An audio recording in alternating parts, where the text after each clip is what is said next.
कभी आपने सोचा है कि जिस व्यक्ति के साथ आप आज अपना जीवन बांट रहे हैं वो यूं ही नहीं आया। वो सिर्फ किसी डेटिंग ऐप का नतीजा, किसी परिवार की मर्जी या समाज का नियम भर नहीं है। वो आपके जीवन में इसलिए आया है क्योंकि आपकी आत्मा और उसकी आत्मा का रिश्ता इस जन्म से कहीं पुराना है। परमहंसा योगानंदा कहते हैं, आपका जीवन सिर्फ घटनाओं का मेल नहीं है, ये आपके कर्मों का सटीक परिणाम है। और जब बात पति पत्नी की आती है तो ये कर्म का सबसे गहरा और संवेदनशील रूप होता है। हम ये मानते हैं कि शादी एक सामाजिक बंधन है, लेकिन सच्चाई ये है कि शादी आत्माओं का पुनर्मिलन है। एक समय, किसी और युग में, किसी और जन्म में आप और वो आत्मा जिसे आज आप अपनी पत्नी कहते हैं साथ थे। शायद प्रेमी थे, शायद मित्र थे, शायद रिश्तेदार थे। और उस समय जो अधूरी कहानियां रह गईं, जो वादे पूरे नहीं हो पाए, जो सुख या दुख आपने एक दूसरे को दिए, वो सब ब्रह्मांड ने अपने अदृश्य रजिस्टर में दर्ज कर लिए। लेकिन रुकिए दोस्तों, आपके लिए इतनी मेहनत करते हैं वीडियो बनाने में, तो वीडियो को एक लाइक और एक प्यारा सा कमेंट तो आप कर ही सकते हो। चैनल को सब्सक्राइब करके कमेंट में बताओ कि आप ये वीडियो कहां से देख रहे हो। चलिए वीडियो में आगे बढ़ते हैं। ये ब्रह्मांड बड़ा अद्भुत है, ये कभी भूलता नहीं। हर मुस्कान, हर आंसू, हर स्पर्श, हर चोट सब गिनता है और फिर सही समय आने पर आपको उसी आत्मा से दोबारा मिलवाता है। क्यों? ताकि या तो आप अधूरा प्रेम पूरा कर सकें या अधूरी शिक्षा पूरी कर सकें। कभी कभी ये मिलन मीठा होता है तो कभी ये मिलन दर्दनाक, लेकिन दोनों ही रूप में ये आत्मा की यात्रा का हिस्सा होता है। परमहंसा योगानंदा कहते हैं कि जब हम किसी व्यक्ति को देखते हैं और उसके साथ तुरंत एक गहरा जुड़ाव महसूस करते हैं, वो सिर्फ आकर्षण नहीं है, वो स्मृति है। वो आपकी आत्मा की याद है जो कह रही है, मैं तुम्हें जानती हूँ, हम पहले भी मिले हैं। और यही कारण है कि कुछ लोग हमें तुरंत अपने जैसे लगते हैं, जबकि कुछ कितनी भी कोशिश कर लें, हमारे दिल में जगह नहीं बना पाते। आपकी पत्नी आपके कर्म का सीधा आईना है। जो सुख या दुख आपने किसी जन्म में बोया, उसका फल आप इसी जन्म में उसकी संगति में काटते हैं। अगर आपने पिछले जन्म में उसे प्रेम दिया, उसका साथ निभाया, उसके दुख में उसका हाथ थामा, तो इस जन्म में वो आपके जीवन में खुशियों का स्रोत बनेगी। लेकिन अगर आपने उसे ठुकराया, उसके भरोसे को तोड़ा या उसके प्रेम को ठुकराया, तो इस जन्म में शायद वो आपके जीवन में कठिनाइयों का कारण भी बन सकती है। ये सुनकर कई लोग डर जाते हैं, लेकिन असल में ये डरने की नहीं, जागने की बात है। क्योंकि पत्नी सिर्फ आपके कर्म का परिणाम नहीं, बल्कि आपके भविष्य का बीज भी है। जिस तरह आप आज उसके साथ रहते हैं, जिस तरह आप उसे सम्मान, प्रेम और सुरक्षा देते हैं, उसी तरह आपका अगला जन्म आकार लेगा। पौराणिक कथाओं में भी ये बात बार बार आती है। महाभारत में सावित्री और सत्यवान की कथा इसका अद्भुत उदाहरण है। सावित्री अपने पति सत्यवान को मृत्यु से बचाने के लिए यमराज के सामने खड़ी हो जाती है। ये सिर्फ प्रेम की जीत नहीं थी, ये आत्माओं के उस गहरे बंधन की शक्ति थी जो पिछले कई जन्मों में संचित हुई थी। उसी तरह रामायण में सीता और राम का रिश्ता, चाहे वो वनवास के कष्ट हों या लंका की अग्नि परीक्षा, ये सब उनके कर्म और आत्मा के पुराने वचनों का परिणाम था। परमहंसा योगानंदा कहते हैं कि जीवन में जो भी व्यक्ति आपके करीब आता है, वो आपको कुछ सिखाने आता है। और पत्नी तो वो आत्मा है जिसे ईश्वर ने आपके साथ सबसे लंबा समय बिताने के लिए चुना है। वो आपके सबसे गहरे दोष भी देखेगी और आपकी सबसे ऊंची अच्छाइयां भी। वो आपको गुस्से में भी देखेगी और टूटे हुए भी, हंसते हुए भी और रोते हुए भी। और इसी प्रक्रिया में वो आपके भीतर छुपे अहंकार, आलस्य और डर को तोड़कर आपको आत्मिक रूप से परिपक्व बनाएगी। कई बार हम सोचते हैं कि हमारी पत्नी हमारे जीवन में रुकावट है, जबकि असल में वो हमारी आत्मा की गुरु होती है। उसकी बातें, उसके सवाल, उसकी शिकायतें, ये सब हमारे भीतर झांकने का मौका देते हैं। ये हमें मजबूर करते हैं कि हम अपने भीतर के दोष देखें और उन्हें सुधारें। अब सवाल ये है कि अगर पत्नी आपके कर्म का हिस्सा है, तो क्या हम इसे बदल सकते हैं? परमहंसा योगानंदा कहते हैं, कर्म पत्थर पर लिखी लकीर नहीं है, ये मिट्टी की तरह है। इसे प्रेम, धैर्य और सेवा से बदला जा सकता है। अगर आप अपनी पत्नी के साथ ईमानदारी, प्रेम और करुणा से पेश आते हैं, तो आपके रिश्ते का कर्म भी धीरे धीरे मधुर हो जाता है। ये भी सच है कि हर पत्नी आपके पिछले जन्म का ही फल है, लेकिन हर दिन आप अपने अगले जन्म का भी बीज बो रहे होते हैं। और अगर आप चाहते हैं कि आपकी आत्मा अगले जन्म में भी प्रेम, शांति और सम्मान पाए, तो अभी से उस आत्मा के साथ वैसा ही व्यवहार करना शुरू करें। शायद ये सोचने वाली बात है कि हम अपने बिजनेस, अपने दोस्तों, अपने सोशल मीडिया के लिए इतना समय निकालते हैं, लेकिन उस आत्मा के लिए नहीं जिसे ईश्वर ने हमारे सबसे करीब रखा है। और ये भी सोचने की बात है कि क्या हम अपनी पत्नी को सिर्फ एक जिम्मेदारी मानते हैं या ईश्वर द्वारा भेजी गई एक आत्मा जो हमें हमारे कर्म पूरे करने में मदद कर रही है। आपकी पत्नी ही आपका कर्म है। वो आई है आपको आईना दिखाने, आपको बदलने, आपको सिखाने। और जब आप इसे समझ लेते हैं, तो रिश्ता सिर्फ पति पत्नी का नहीं रहता, वो एक आत्मिक साझेदारी बन जाता है, जिसमें दोनों आत्माएं मिलकर अपने कर्म का हिसाब चुकाती हैं और अगले स्वर के लिए खुद को तैयार करती हैं। जब परमहंसा योगानंदा विवाह और आत्मा के बंधन के बारे में बोलते थे, तो उनकी आवाज में एक अद्भुत गंभीरता और करुणा होती थी। वो कहते थे, पति और पत्नी का मिलन केवल दो शरीरों का नहीं होता, बल्कि दो आत्माओं का पुनर्मिलन होता है, जो समय और स्थान की सीमाओं को पार करके एक दूसरे के पास लौटती हैं। ये पुनर्मिलन सिर्फ खुशी बांटने के लिए नहीं होता, बल्कि आत्मा के अधूरे काम पूरे करने के लिए होता है। हम सोचते हैं कि शादी का मकसद सिर्फ परिवार बनाना, समाज में इज्जत पाना या बच्चों का पालन करना है। लेकिन अगर हम गहराई में जाएं, तो पाते हैं कि शादी आत्मा का एक अनुबंध, सोल कॉन्ट्रैक्ट है, जो हम इस जन्म से पहले ही तय करके आते हैं। ये अनुबंध लिखता है कि हम किससे मिलेंगे, कब मिलेंगे और इस मिलन में हमें क्या सीखना है। अब ये सीख हमेशा मीठी नहीं होती। कई बार ये सीख दर्द, तकरार या संघर्ष के रूप में आती है। परमहंसा योगानंदा कहते हैं, ईश्वर जब आपको बदलना चाहता है, तो वो आपके सबसे करीब के व्यक्ति का उपयोग करता है। पत्नी वही सबसे करीब की आत्मा होती है, जिसे आपके दिल तक पहुंचने की सबसे ज्यादा शक्ति होती है। लेकिन रुकिए दोस्तों, आपके लिए इतनी मेहनत करते हैं वीडियो बनाने में, तो वीडियो को एक लाइक और एक प्यारा सा कमेंट तो आप कर ही सकते हो। चैनल को सब्सक्राइब करके कमेंट में बताओ कि आप ये वीडियो कहां से देख रहे हो। चलिए वीडियो में आगे बढ़ते हैं। कभी कभी ये रिश्ता एक दर्पण की तरह होता है। जो बात आपको अपने बारे में पता नहीं होती, वो आपकी पत्नी आपको दिखा देती है। चाहे वो आपकी सहनशीलता की कमी हो, आपका स्वार्थ हो या आपका डर। और जब वो आपको ये आईना दिखाती है, तो शुरू में गुस्सा आता है, लेकिन धीरे धीरे समझ आता है कि ये आपके विकास के लिए था। याद रखिए, कर्म का नियम कभी गलती नहीं करता। अगर आपकी पत्नी आपके जीवन में है तो ये कोई दुर्घटना नहीं बल्कि सटीक परिणाम है। हो सकता है किसी जन्म में आपने उसे कष्ट दिया हो और अब वही आत्मा आपको सिखाने आई हो कि दर्द कैसा होता है, या फिर किसी जन्म में आपने उसका साथ निभाया हो और अब वही आत्मा आपके सुख का कारण बन गई हो। पौराणिक कथाओं में एक उदाहरण बहुत अद्भुत है, ऋषि अत्रि और माता अनसुया का। माता अनसुया अपनी पतिव्रता और आत्मिक शक्ति के लिए प्रसिद्ध थी। उनके और उनके पति के बीच का रिश्ता सिर्फ प्रेम पर आधारित नहीं था बल्कि एक दूसरे की आत्मा की उन्नति पर आधारित था। जब देवताओं ने उनकी परीक्षा ली तब भी वो स्थिर रही। ये इस बात का प्रमाण है कि सही जीवन साथी आपके आत्मिक विकास में बाधा नहीं बल्कि सहयोगी होता है। परमहंसा योगानंदा अक्सर कहते थे कि पति पत्नी का रिश्ता दो नाविकों जैसा है जो एक ही नाव में बैठकर जीवन की नदी पार कर रहे हैं। अगर दोनों एक दूसरे पर भरोसा करें और साथ चलें तो नाव आसानी से पार हो जाएगी, लेकिन अगर एक खींचे और दूसरा रोके तो नाव वहीं घूमती रहेगी। यही कारण है कि रिश्ते में समझ, धैर्य और क्षमा बहुत जरूरी है। अब बात करते हैं उस आत्मिक बंधन की जिसे अंग्रेजी में ट्विन फ्लेम और सोलमेट कहा जाता है। योगानंदा के अनुसार आपकी पत्नी हमेशा आपकी ट्विन फ्लेम नहीं होती, लेकिन वो निश्चित रूप से आपकी आत्मा के विकास की कुंजी होती है। ट्विन फ्लेम वो आत्मा होती है जो आपकी आत्मा का ही दूसरा आधा भाग है, लेकिन कई बार कर्म के कारण इस जन्म में आप अपनी ट्विन फ्लेम से नहीं बल्कि किसी ऐसी आत्मा से मिलते हैं जिससे आपको अधूरा कर्म पूरा करना है। यही कारण है कि कभी कभी शादीशुदा जिंदगी में संघर्ष ज्यादा होता है, क्योंकि ये रिश्ता आपके भीतर की खामियों को उजागर करने के लिए बना होता है। लेकिन यहाँ एक और गहरी सच्चाई है, अगर आप इस रिश्ते में प्रेम, सम्मान और करुणा का भाव रखेंगे तो आपका कर्म धीरे धीरे मीठा हो जाएगा। जिस दिन आप ये समझ लेंगे कि आपकी पत्नी सिर्फ एक इंसान नहीं बल्कि ईश्वर द्वारा भेजी गई एक आत्मा है जो आपकी यात्रा पूरी करने आई है, उस दिन से आपका नजरिया बदल जाएगा। एक कहानी सुनिए। एक बार एक साधु ने अपने शिष्य से पूछा, तुम्हारी पत्नी कैसी है? शिष्य ने कहा, गुरुदेव, वो कभी कभी मुझे बहुत परेशान करती है, लेकिन मैं उससे प्रेम करता हूँ। साधु मुस्कुराए और बोले, वो तुम्हें परेशान नहीं कर रही, वो तुम्हारे भीतर के अधूरे हिस्सों को पूरा कर रही है। ये बात सुनकर शिष्य को समझ आया कि पत्नी का काम सिर्फ सुख देना नहीं बल्कि आपको आत्मिक रूप से पूर्ण बनाना भी है।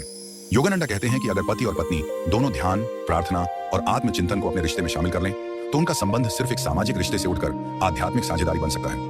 तब वो एक दूसरे के कर्म पूरे करने में मदद करते हैं और अगले जन्म में बेहतर जीवन की तैयारी करते हैं। आपका और आपकी पत्नी का मिलन एक रहस्य है जिसे पूरी तरह समझ पाना मुश्किल है, लेकिन इसे जीना आसान है अगर आप इसे प्रेम और कृतज्ञता के साथ स्वीकार करें। क्योंकि जब आप समझ लेते हैं कि यह रिश्ता ब्रह्मांड की योजना का हिस्सा है तो शिकायत की जगह आभार आ जाता है। परमहंसा योगानंदा कहते हैं कि पति पत्नी का रिश्ता सिर्फ आज की कहानी नहीं है, ये कई जन्मों का संगम है। हम मनुष्य अक्सर सोचते हैं कि हमने अपनी पसंद से साथी चुना है, लेकिन आत्मा के स्तर पर यह चुनाव पहले ही हो चुका होता है, उस क्षण जब हमारी आत्मा अगले जन्म के लिए अपनी यात्रा की योजना बना रही होती है।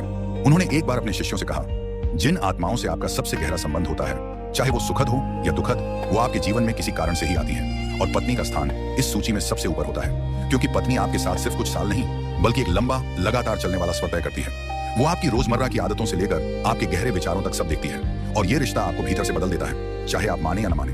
अब सोचिए, जब दो आत्माएं बार बार जन्म लेकर मिलती हैं तो उनके बीच अनगिनत भावनाएं, अधूरे वादे और पुराने घाव जमा हो जाते हैं। यही कारण है कि कभी यह रिश्ता बहुत सहज लगता है तो कभी इसमें अनजाना तनाव बना रहता है। ये उस पुराने हिसाब किताब का असर है जो अभी पूरा होना बाकी है। पिछले जन्मों के संकेत आज के जीवन में भी दिखते हैं। हो सकता है आपको अपनी पत्नी से पहली मुलाकात में ही एक अजीब सा अपनापन महसूस हुआ हो, जैसे आप उसे बरसों से जानते हैं। या फिर हो सकता है कि कुछ परिस्थितियों में आप दोनों के बीच बिना कारण बहस हो जाती हो, मानो कोई पुराना झगड़ा फिर से उठ खड़ा हुआ हो। ये सब आत्मा की यादें हैं जो अवचेतन स्तर पर आपके भीतर काम कर रही हैं। पौराणिक दृष्टांत इस बात को बार बार साबित करते हैं। उदाहरण के लिए शिव और पार्वती की कहानी लीजिए। पार्वती का जन्म, तपस्या और शिव से विवाह, ये सब उनके पिछले जन्म के अधूरे मिलन का परिणाम था, जब वो सती के रूप में जन्मी थी और शिव से प्रेम करती थी। उस जन्म में उनका रिश्ता अधूरा रह गया, लेकिन अगले जन्म में ब्रह्मांड ने उन्हें फिर मिलवाया। ये दिखाता है कि आत्माएं अपना रास्ता ढूंढ ही लेती हैं, चाहे इसके लिए कितने भी जन्म क्यों न लेने पड़े। परमहंसा योगानंदा बताते हैं कि अगर पति पत्नी समझ लें कि उनका रिश्ता एक आध्यात्मिक अनुबंध है तो उनका दृष्टिकोण बदल जाता है। तब शिकायतें कम हो जाती हैं और सीखने की प्रवृत्ति बढ़ जाती है। उदाहरण के लिए, अगर पत्नी आपको किसी गलती पर टोकती है तो आप इसे आलोचना नहीं बल्कि सुधार का अवसर मानते हैं। अगर वो आपको किसी काम में रोकती है तो आप सोचते हैं कि शायद वो आपको किसी बड़े नुकसान से बचा रही है, लेकिन इसका मतलब ये नहीं कि हर रिश्ता आसान होता है। कई बार पति पत्नी का रिश्ता बेहद चुनौतीपूर्ण भी हो सकता है। योगानंदा कहते हैं, जब आत्मा को बहुत तेजी से आगे बढ़ाना होता है तो उसे कठिन रिश्तों में रखा जाता है। इसका कारण ये है कि सुख में हम आराम करते हैं, लेकिन संघर्ष में हम सीखते हैं। इसलिए अगर आपकी पत्नी के साथ आपका रिश्ता कभी कभी चुनौतीपूर्ण लगता है तो इसका मतलब ये हो सकता है कि ईश्वर आपके भीतर किसी बड़े बदलाव की तैयारी कर रहा है। एक असली घटना योगानंदा ने सुनाई थी। उनके एक शिष्य की शादी बहुत कठिन थी। पत्नी गुस्सैल स्वभाव की थी और अक्सर उसे डांटती थी। एक दिन वो शिष्य योगानंदा के पास गया और बोला, गुरुदेव, मैं इस रिश्ते से थक गया हूँ। योगानंदा ने मुस्कुराकर कहा, वो तुम्हें नहीं सताती, वो तुम्हें मोह रही है, जैसे पत्थर को तराश कर हीरे में बदला जाता है। कुछ साल बाद वही व्यक्ति बेहद धैर्यवान और शांत स्वभाव का हो गया। उसने कहा, अगर मेरी पत्नी वैसी ना होती तो मैं इतना बदल नहीं पाता। यही कर्म का कमाल है। जो हमें लगता है कि हमारे खिलाफ है, वही हमारे लिए सबसे बड़ा वरदान बन सकता है। अब एक और गहरी बात, आपकी पत्नी सिर्फ आपके कर्म का नतीजा नहीं है, वो आपके कर्म को बदलने का जरिया भी है। अगर आप इस रिश्ते में प्रेम, सेवा और क्षमा को बढ़ाते हैं तो पुराने नकारात्मक कर्म धीरे धीरे घुलने लगते हैं। योगानंदा कहते हैं कि सच्चा प्रेम पुराने पापों को भस्म कर देता है, क्योंकि प्रेम ईश्वर का ही दूसरा नाम है। तो अगर आप चाहते हैं कि आपके अगले जन्म में ये आत्मा आपके जीवन में और भी मधुर रूप में आए, तो आज से ही उसके साथ वैसे ही पेश आएं जैसे आप ईश्वर के साथ पेश आते। उसकी देखभाल, सम्मान और सुरक्षा को अपना कर्तव्य मानें। उसके सपनों को पूरा करने में मदद करें। उसके दुख को अपना दुख समझें और उसके सुख में सच्ची खुशी महसूस करें। और अगर कभी लगता है कि रिश्ता मुश्किल हो रहा है, तो याद रखिए, ये मुश्किल आपके विकास की सीढ़ी है। उस पर चढ़ने से भागिए मत, बल्कि धैर्य और समझ के साथ उसका सामना कीजिए। परमहंस योगानंदा का मानना था कि पति पत्नी का रिश्ता तभी अपनी पूरी आध्यात्मिक ऊंचाई पर पहुंच सकता है जब दोनों सिर्फ एक दूसरे के शरीर और व्यक्तित्व से नहीं, बल्कि आत्मा से जुड़ते हैं। उन्होंने इसके लिए कुछ बेहद सरल लेकिन जीवन परिवर्तनकारी अभ्यास बताए थे।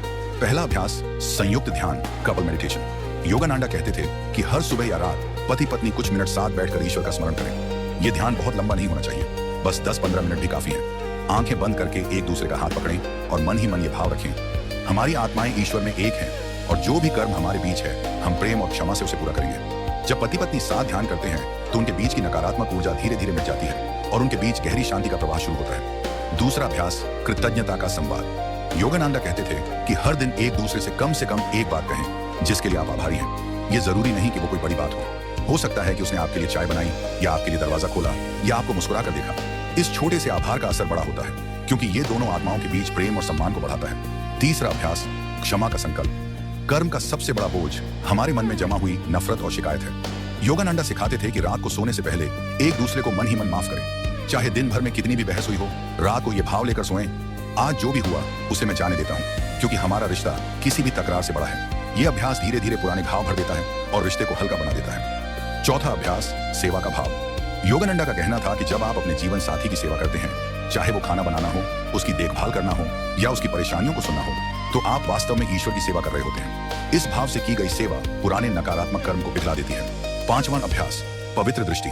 उन्होंने चेतावनी दी थी कि पति पत्नी का रिश्ता तब बिगड़ता है जब दोनों एक दूसरे को केवल शरीर तक सीमित कर देते हैं। अगर आप अपनी पत्नी को सिर्फ एक साथी नहीं, बल्कि एक दिव्य आत्मा के रूप में देखें, तो आपका व्यवहार बदल जाएगा।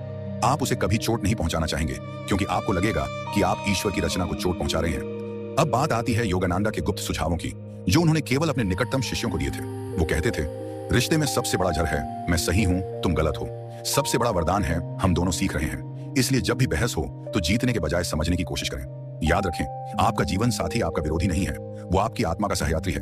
एक और सुझाव था, रिश्ता तब टूटता है जब दोनों बदलने की कोशिश छोड़ देते हैं। अगर आप चाहते हैं कि रिश्ता लंबे समय तक गहरा और जीवंत रहे, तो रोज कुछ नया सीखें, अपने व्यवहार में सुधार करें और एक दूसरे को भी बढ़ने का मौका दें।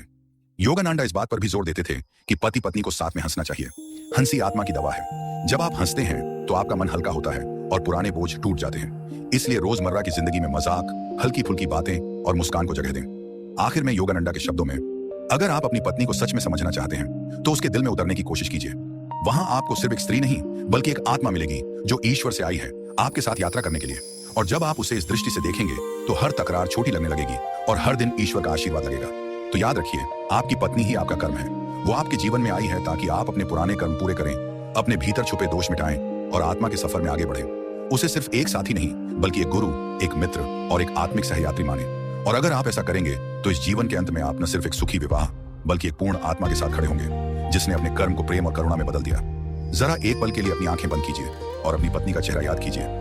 वो मुस्कान जो कभी आपको पहली बार मिली थी, वो आवाज जो आपके दिन की शुरुआत और अंत दोनों बनती है, वो पल जब उसने आपके लिए बिना कहे कुछ किया और शायद आपने तब महसूस भी नहीं किया। अब सोचिए, क्या ये सब यूं ही है? नहीं, ये सब एक अदृश्य धागे से जुड़ा है। एक धागा जो इस जन्म में नहीं, बल्कि पिछले कई जन्मों में बुना गया है। वो आपके जीवन में इसलिए आई है क्योंकि ईश्वर ने तय किया था कि तुम्हें अपने कर्म पूरे करने हैं, अपनी आत्मा को आगे बढ़ाना है, और इसके लिए तुम्हें उसी आत्मा की जरूरत है जिसे आज तुम अपनी पत्नी कहते हो। परमहंस योगानंदा कहते हैं, सच्चा प्रेम समय, मृत्यु और जन्म की सीमाओं को पार कर जाता है। अगर आप उस प्रेम को पहचान लेते हैं तो आपका रिश्ता सिर्फ पति पत्नी का नहीं रहता, वो एक आत्मिक साझेदारी बन जाता है जो युगों तक चलती है। तो आज से जब भी आप अपनी पत्नी को देखें तो उसमें सिर्फ एक स्त्री नहीं, बल्कि एक दिव्य आत्मा देखें जो आपके साथ ईश्वर के आदेश पर इस यात्रा में उतरी है। उसका सम्मान कीजिए, उसकी कद्र कीजिए और उसे वो प्रेम दीजिए जो कर्म को आशीर्वाद में बदल देता है। और जब आपके जीवन की संध्या होगी तो आप पीछे मुड़कर कह सकेंगे, धन्यवाद प्रभु, आपने मुझे मेरा कर्म नहीं, मेरा आशीर्वाद दिया। पत्नी ही आपका कर्म है। पत्नी और आपकी आत्मा का संबंध क्या है? कहा जाता है कि विवाह सिर्फ दो शरीरों का मिलन नहीं होता, बल्कि दो आत्माओं का पुनर्मिलन होता है। जो पत्नी आपके जीवन में आई है वो किसी संयोग से नहीं आई। चाहे आपका विवाह प्रेम से हुआ हो या माता पिता ने तय किया हो, ये रिश्ता आपके पिछले जन्म के कर्मों से जुड़ा है। हर इंसान का जीवन एक यात्रा है और इस यात्रा में सबसे महत्वपूर्ण साथी आपकी पत्नी होती है, क्योंकि वही रोजाना आपके साथ रहती है, आपकी खुशियों, दुखों, कमियों और अच्छाइयों का साक्षी बनती है। पत्नी ही वो दर्पण है जिसमें आप अपने कर्मों का प्रतिबिंब देखते हैं। अगर आपने अपने पिछले जन्मों में किसी स्त्री का सम्मान किया, उसे प्रेम दिया, उसकी रक्षा की, तो इस जन्म में आपको वही प्रेम और सम्मान पत्नी के रूप में वापस मिलता है। आपको एक ऐसी पत्नी मिलती है जो आपके साथ कंधे से कंधा मिलाकर खड़ी रहती है, आपकी थकान को समझती है, आपके घर को स्वर्ग बना देती है। लेकिन अगर पिछले जन्म में आपने किसी स्त्री का अपमान किया, उसका हक छीना, उसे दुखी किया, तो इस जन्म में आपके सामने वही कर्म परीक्षा बनकर खड़े हो सकते हैं और वो आपकी पत्नी के रूप में दिखाई दे सकते हैं। अब यहाँ एक बड़ा अंतर है। कुछ पत्नियां ऐसी होती हैं जो अपने पति की हर बात मानती हैं, उसका सम्मान करती हैं, घर का माहौल शांत रखती हैं और पति के जीवन को आसान बना देती हैं। ऐसे पति बाहर चाहे कितनी भी मुश्किल झेल कर आएं, घर आते ही उन्हें राहत मिलती है, क्योंकि उनकी पत्नी उनका भावनात्मक सहारा बन चुकी होती है। वह पत्नी सिर्फ पत्नी नहीं रहती, बल्कि मित्र, साथी और जीवन की सबसे बड़ी प्रेरणा बन जाती है।